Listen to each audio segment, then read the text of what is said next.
जी, जो आप अगर फरीदपुर से चलते हो तो शाहजहांपुर तक कोई टोल प्लाजा नहीं है।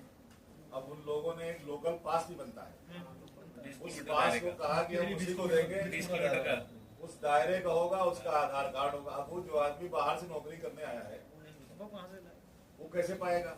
हमने ये विषय भी रखा तो माननीय गडकरी सांसद जी देखने में आया है बरेली में लगातार अम्बेडकर की मूर्तियां बाबा साहब की तोड़ी जा रही हैं, उन पर प्रहार हो रहा है।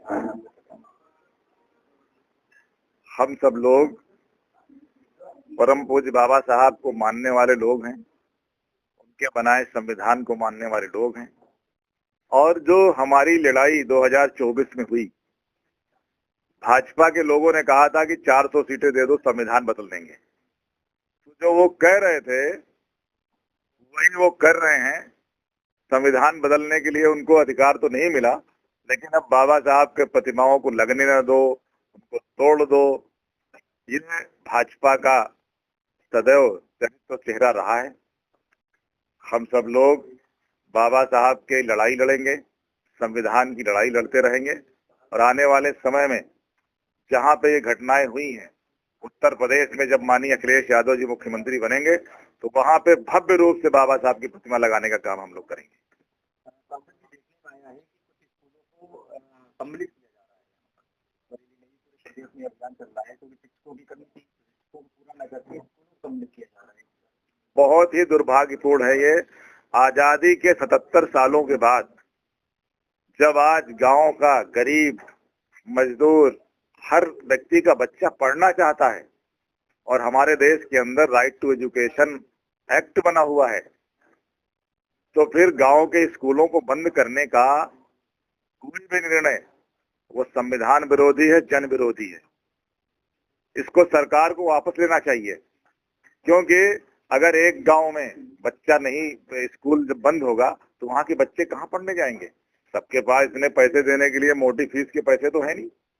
लेकिन मुझे लग रहा है भाजपा लोगों को शिक्षा से दूर करना चाहती है।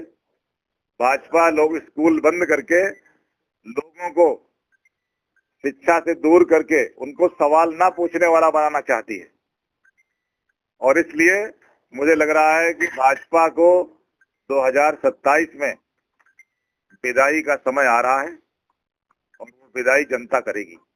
सांसद जी, कई बार ऐसा हो चुका है कि उसको शुरू करने के प्रयास किए, मुख्यमंत्री जी भी आए, उन्होंने भी निर्देश दिया। ऐसा क्या कारण है कि सरकार चाह रही है, मुख्यमंत्री चाह रहे हैं और यहाँ फिर भी नहीं शुरू हो पा रहा है? देखिए, ये ऊपरी मन की बातें हैं, चाह नहीं रहे हैं वो। अगर वो चाह रहे होते तो वहां पे अब तक काम शुरू हो जाता। इतना शानदार अस्पताल माननीय अखिलेश यादव जी ने बनाया था, वो अस्पताल यहाँ की जनता के लिए। और ऐसे ही बदायूं के अंदर एक बहुत शानदार मेडिकल कॉलेज भी राज्य सरकार के द्वारा माननीय अखिलेश यादव जी ने बनवाया था। उस अस्पताल का भी बुरा हाल है। अगर 300 बेड का अस्पताल चलेगा, वहां पे मेडिकल कॉलेज चलेगा, तो बरेली के लोगों का इलाज होगा, ना कि कोई बाहर से कराने आ जाएगा। और बाहर से भी आ जाएगा तो इलाज तो सबका होगा। लेकिन ये सरकार शिक्षा, स्वास्थ्य, लॉ एंड ऑर्डर सब पे फेल है, बुरी तरह फेल है। और मैं तो कहूंगा उत्तर प्रदेश में पूरा जंगल राज चल रहा है।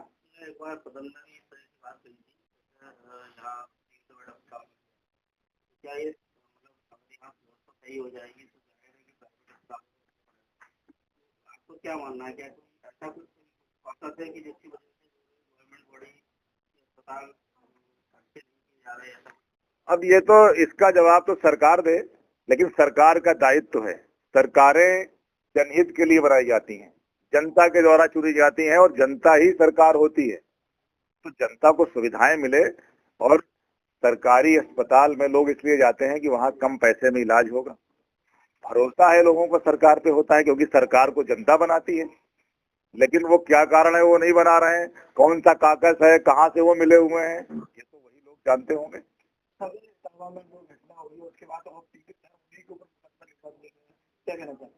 जिस तरह की इटावा में घटना हुई, ये पूरी मानवता को शर्मसार करने वाली घटना है। और ऐसी घटनाओं से प्रदेश का और देश का भी मान घटता है, क्योंकि आज सोशल मीडिया है, पूरे वर्ल्ड में लोग देख रहे हैं कि आप एक इंसान को जबरदस्ती उसका बाल कटवा दें, उससे नाक रगड़वा रहे हैं, उसके ऊपर छिड़काव कर रहे हैं। जिस तरह का ये कोई मानवता को शर्मसार करने वाली घटना है। हमारे देश की पहचान भगवान बुद्ध से है। भगवान बुद्ध ने पूरी दुनिया में मानवता का संदेश दिया। उन्होंने कहा मानो मानो एक समान। और आज आजादी के 77 सालों के बाद जब बीजेपी चुनाव लड़ती है तो कहती है हिंदुत्व पे हम काम करेंगे, हम हिंदू राष्ट्र बनाएंगे।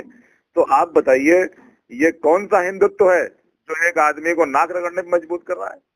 इसका जवाब 2027 में जरूर उत्तर प्रदेश की जनता देगी, ये हमको भरोसा है।